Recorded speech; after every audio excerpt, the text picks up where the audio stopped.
চৰ অঞ্চলত চলি আহিছে অসমীয়া ভাষা সাহিত্যৰ চৰ্চা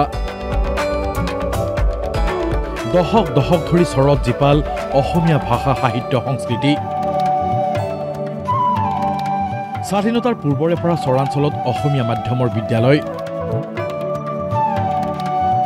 বৰপেটা জিলাৰ চেঙা সমষ্টিৰ চৰাঞ্চলত 100% সংখ্যালঘু বসতি প্ৰধান অঞ্চলত দেশ স্বাধীন হোৱাৰ বহু বছৰ আগতে স্থাপন কৰা হৈছিল কেইবাখনো অসমীয়া মাধ্যমৰ বিদ্যালয় আজি আমি খবৰ লম অঞ্চলটোৰ এনে কেইবাখনো বিদ্যালয়ৰ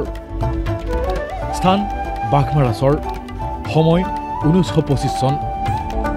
সেই সময়তে স্থাপন কৰা হৈছিল 252 নম্বৰ বাঘমাৰা প্ৰাথমিক বিদ্যালয় স্থান আলুপতি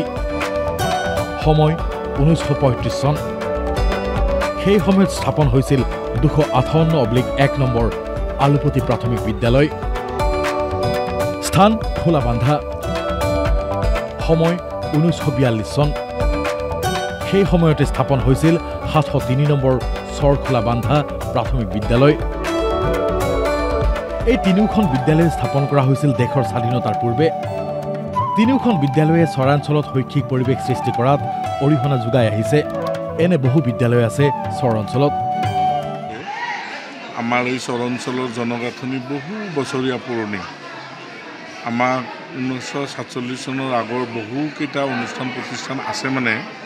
আমাৰ পূৰ্বপুৰুষতে এই অঞ্চলত বসবাস কৰি তেতিয়াই অসমীয়া সমাজ জীৱনৰ লগত মিলাৰ কাৰণে প্ৰচেষ্টা অব্যাহত ৰাখিছিল আজিও আমাৰ এই ধাৰা অব্যাহত আছে আপোনালোকে যদি চাই তেতিয়াহ'লে দেখা যাব যে গোটেই চৰ অঞ্চলত ক'তো অসমীয়াৰ বাহিৰে বেলেগ মাধ্যমৰ বিদ্যালয় নাই মূলতে এইসমূহ অসমীয়া মাধ্যমৰ বিদ্যালয়কে মূল শিপা হিচাপে লৈ আগবাঢ়িছে চৰ অঞ্চলৰ প্ৰজন্মৰ পিছত প্ৰজন্ম কিন্তু সময় এতিয়া সলনি হৈছে বহুতৰে সহজ আক্ৰমণৰ লক্ষ্য এই অঞ্চলৰ জনতা একাংশই এই সংখ্যালঘু লোকসকলক সন্দেহজনক বাংলাদেশী মিয়া আদি বিভিন্ন নামেৰে তুচ্ছ তাচ্ছিল্য কৰে তথাকথিত এচাম অভিভাৱক বা তথাকথিত কিছুমান দল সংগঠনে আমাক এই অসমীয়া ভাষা এইবিলাক লৈ তুচ্ছ তাচ্ছিল্য কৰে আমাৰ মাজত অসমীয়া ভাষা পঢ়ি অসমীয়াত লেটাৰ মাৰ্কছ লৈ গুৱাহাটী বিশ্ববিদ্যালয় বা আমাৰ ডিব্ৰুগড় বিশ্ববিদ্যালয়ৰ পৰাও অসমীয়া বিভাগত স্নাতকোত্তৰ ডিগ্ৰী লৈ PhD কৰি আমাৰ মাজত অধ্যাপনা কৰা বহু মানুহ আমাৰ চৰ অঞ্চলত আছে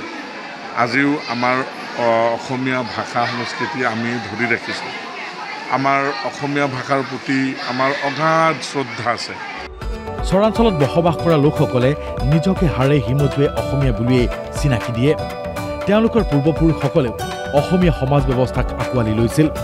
বৃহত্তৰ চৰ অঞ্চলত দেশ স্বাধীন হোৱাৰ পূৰ্বে অসমীয়া মাধ্যমৰ বিদ্যালয় স্থাপন কৰি অঞ্চলবাসীক অসমীয়া মাধ্যমতে শিক্ষা দিয়াৰ ব্যৱস্থা কৰিছিল